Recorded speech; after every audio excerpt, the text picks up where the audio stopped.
बिस्मिल्लाहिर्रहमानिर्रहीम। अस्सलाम वालेकुम जी। मैं नजमुल हसन बाजवा हूँ। आज 10 फरवरी है और हफ्ते का दिन है। 8 फरवरी को पाकिस्तान तहरीक-ए-इंसाफ ने नाज़रीन कराम ना सिर्फ सिंपल मेजॉरिटी हासिल की थी बल्कि 2 तिहाई अक्सरियत ली थी, जिसके रिजल्ट्स को 9 फरवरी वाले दिन से तब्दील करना शुरू किया गया और तहरीक-ए-इंसाफ इस तब्दील शुदा रिजल्ट के बाद भी पहले नंबर पर थी। यानी कि आपको पता ही है कि 100 से ज्यादा सीटें अब तक जो है ना वो अनाउंस की जा चुकी। अब अगली खबर सुनिए। अगली खबर यह है कि ये जितने भी नतीजे आए, अब इनके नतायज की तब्दीली दोबारा से शुरू हो रही है। जो हवा भरी गई, एक जाली विक्ट्री स्पीच करवाई गई, सियासत का फॉल डाउन इतना हो सकता है, इतनी ज्यादा पस्ती में आप जा सकते हैं कि आप हारे हुए चेहरों के साथ जीती हुई तकरीर करने की कोशिश करें। ये नवाज शरीफ साहब के चेहरे पे हमने देखा।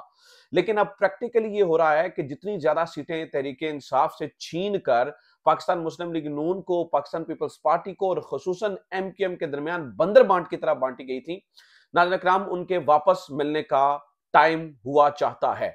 क्योंकि तहरीक इंसाफ ने बाज़ाब्ता ऐलान कर दिया है कि उनकी सीटों की तादाद 180 है, जबकि इस हिसाब से अगर हम बंदर बांट को निकाल कर देखते हैं तो पाकिस्तान मुस्लिम लीग नून के जो असल तादाद बनती है वो तादाद बनती है 30।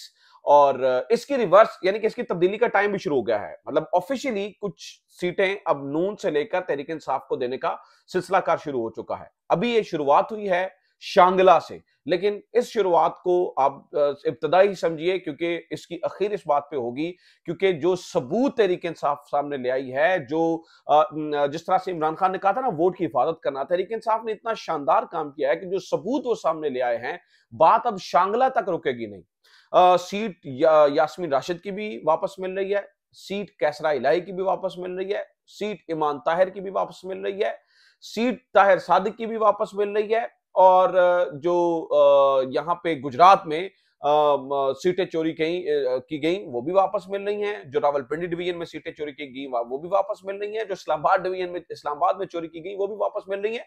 और बिलखसूस जो कराची में चोरी की गई वो सीटें भी जो है ना वो वापस मिल रही हैं। उनका आगाज आप यूं समझिए जो है वो आज से हो चुका है।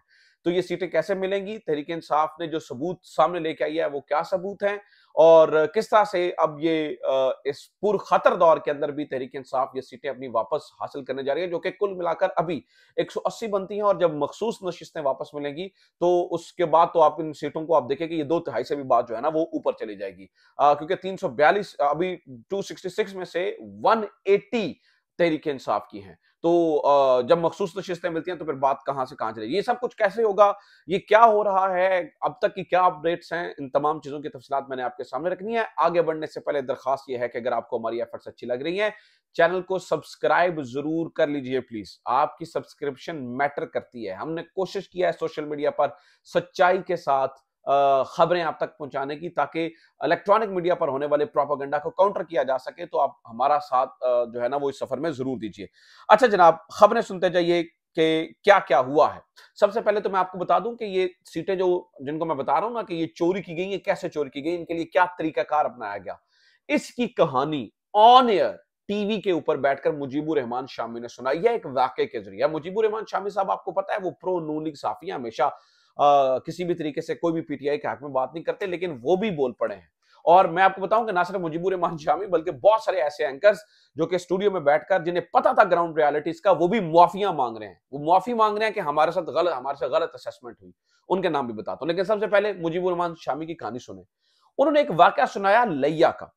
वो बताते हैं कि जनाब लिया के डिप्टी कमिश्नर को commissioner DG Khan doctor Nasir की कॉल आई, और डॉक्टर नासिर बड़े मुंहजोर हैं और बदतमीज हैं, और उन्होंने लिया के डिप्टी कमिश्नर को कहा, जिनका नाम शेख खालिद परवेज है, जिनका ताल्लुक यहाँ शेखुपुरा से आबाई ताल्लुक। तो लिया के डिप्टी कमिश्नर को फोन करके डॉक्टर नासिर जो कि कमिश्नर डीजी खान है, उन्होंने कहा कि जनाब आपके कहां से इंडिपेंडेंट जीत रहे हैं तो इनका कुछ कीजिए। इसके ऊपर जो शेख खालिद परवेज हैं जो कि डिप्टी कमिश्नर थे लिया के, उन्होंने कहा तो जीत रहे हैं तो जीतने दे, मैं क्या करूं। तो इसके ऊपर उन्होंने कहा जी आपको नतायज भुगतना पड़ेंगे, और बड़े सख्त नतायज भुगतना पड़ेंगे, यानी कि जान की धमकियां दी गई। इसके बाद जो शेख खालिद परवेज है उन्होंने फोन किया, किसको, उन्होंने फोन किया यहाँ पर चीफ सेक्रेटरी को, और उन्होंने फोन किया सीएम हाउस में, और उन्होंने बताया कि जनाब मुझे इस तरह से जो है ना वो जान से मारने की धमकियां दी जा रही हैं और ये सब कुछ किया जा रहा है। तो इसके बाद ये फोन करने के बाद उन्होंने जो कमिश्नर हैं उनका फोन उठाना बंद कर दिया और उन्होंने कहा कि ठीक है जनाब, जो नताइज आएंगे मैं वही दूंगा। यानी कि यहां से फिर आजाद उम्मीदवार ही जीते, यानी कि तहरीक इंसाफ के लोग ही जीते। अच्छा, कहानी सिर्फ यहां तक महदूद नहीं है नाज़रीन इकराम।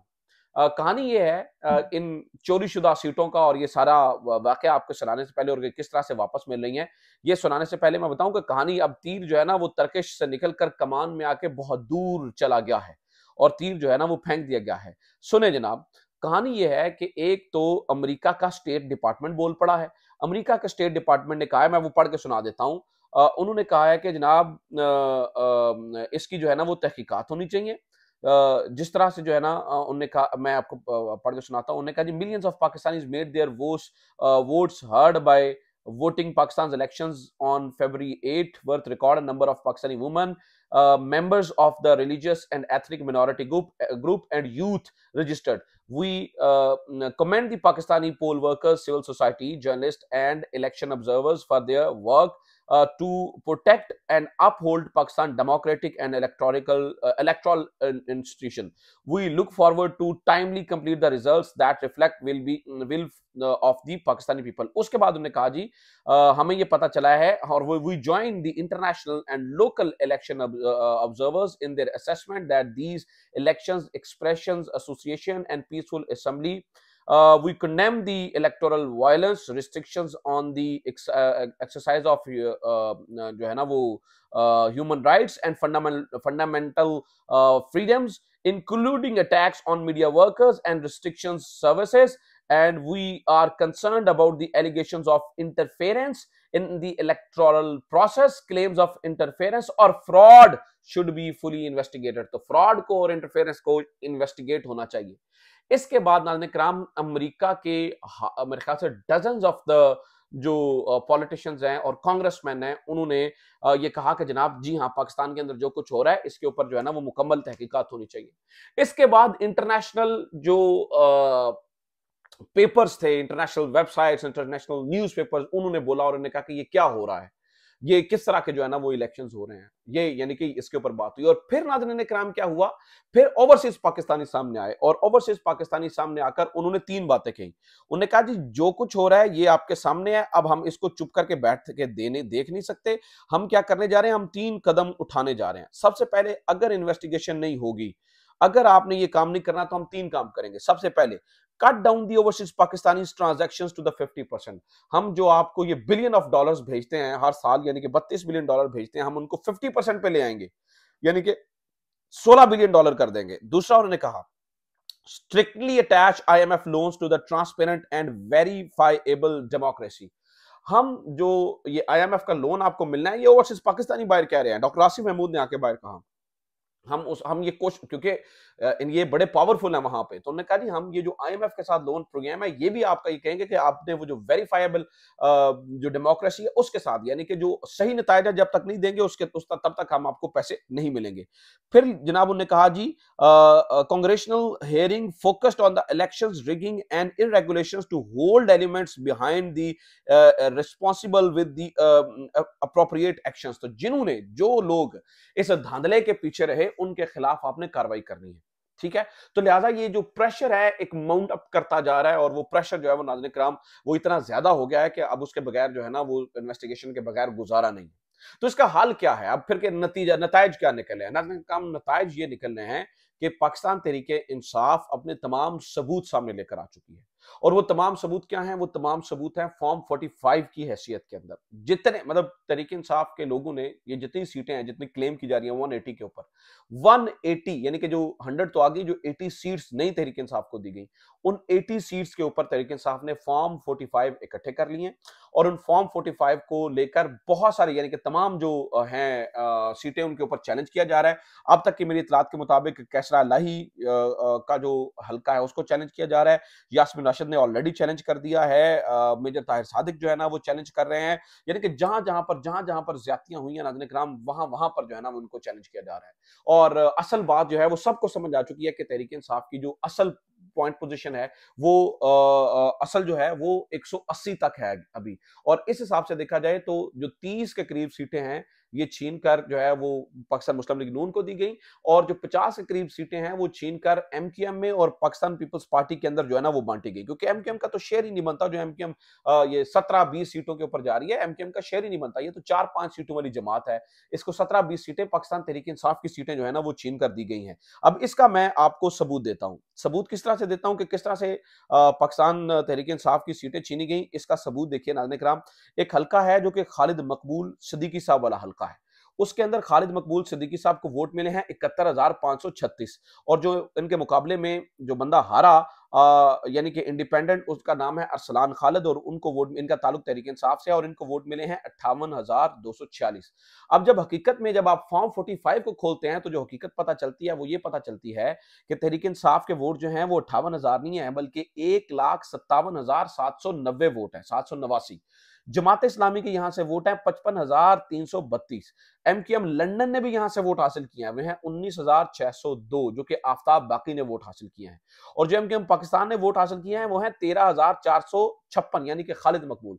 तो खालिद मकबूल को आपने उठा के 13,456 से पहुंचा दिया 71,536 पर, और इंडिपेंडेंट को आप ले आए 56,246 के ऊपर। आपने सारे के सारे उसका बेड़ा गर्क कर दिया। हालांकि ये जो डॉक्यूमेंट फॉर्म में मौजूद है, फॉर्म 45 की सूरत में मौजूद जो रिजल्ट्स मैं आपके सामने रख रहा हूं, अब जो ही अदालतों के अंदर जाएंगे तो नाज़रीन करम 2-2 हेयरिंग्स के अंदर फॉर्म 45 की बुनियाद के ऊपर इन सीटों का फैसला हो जाएगा। मैं आपको बता रहा हूं, ये सीटों के ऊपर हल्फ नहीं उठा सकेंगे। जितनी सीटें तहरीक इंसाफ से छीनी गई हैं उसके ऊपर जो है ना वो नून लीग के लोग, पीपल्स पार्टी के लोग हल्फ नहीं उठा सकेंगे। और इसी बात पे नाज़रीन करम, चूंकि ये पता है कि ये सीटें छीनी जानी है, इसीलिए जो सैयद यूसुफ रजा गिलानी वाला हल्का है वहां पर क्या हो रहा है, वहां पर वो बड़ा सेनेटी का मुजाहरा कर रहे हैं। उसकी वजह यह है, कासिम गिलानी साथ बैठे हैं, मेरे ख्याल से बैरिस्टर तैमूर है वहां पर, उनके साथ जो, और बैठकर जनाब वो आरओ के सामने अपना मुकदमा लड़ रहे हैं। वो कह रहे हैं जी ठीक है, ये रिकाउंटिंग कहते हैं तो 300 वोट का फर्क है, इनको दे दें, इनको रिकाउंटिंग करने दें, क्योंकि यहां पर यूसुफ रजा गिलानी समझ रहे हैं कि ये सीट कल को वापस हो जानी है, ये वापस होनी है, क्योंकि अदालतें जो है ना वो चुप करके नहीं बैठेंगी। आपको पहले ही पता है जुडिशरी जो है ना वो काम कर रही है। ठीक है, अगर कुछ लोग हैं तो बहुत बड़ी तादाद के अंदर जुडिशरी न्यूट्रली भी काम कर रही है। तो ये जो नताइज हैं वो जाते हुए नजर आएंगे, और तहरीक इंसाफ को 180 सीटें यहां से बड़े आराम से जो है ना वो मिल जाएंगी, और बड़े आराम से वो सीटें लेकर जो है ना वो चले जाएंगे। तो लिहाजा ये अब तक की सूरत हाल है। अच्छा, उमर चीमा ने भी इसके ऊपर जो है ना वो कुछ कहा है। उमर चीमा साहब ने ये कहा है, उन्होंने कहा है कि ये समझ आ चुकी है कि इमरान खान को हैंडल करने के लिए या इमरान खान से निपटने के लिए ये तमाम जमातें किसी काम नहीं आएंगी। जबकि अब अगर इमरान खान से बात करनी है या अगर इमरान खान को हैंडल करना है तो आपको डायरेक्ट बैठकर इमरान खान से ही बात करनी पड़ेगी, इसके अलावा कोई सूरत हाल जो है वो नहीं है। ये उमर चीमा ने कहा। उन्होंने कहा जी मौजूदा इलेक्शन के बाद चौधरी रियासत को अंदाजा हो गया है कि इमरान खान को का तोड़ किसी सियासी जमात के पास नहीं है, ये चले हुए कारतूस हैं। अब इमरान खान को डील करने के लिए इमरान खान से ही डील करना पड़ेगी, इसके अलावा कोई सूरत हाल जो है वो नहीं है।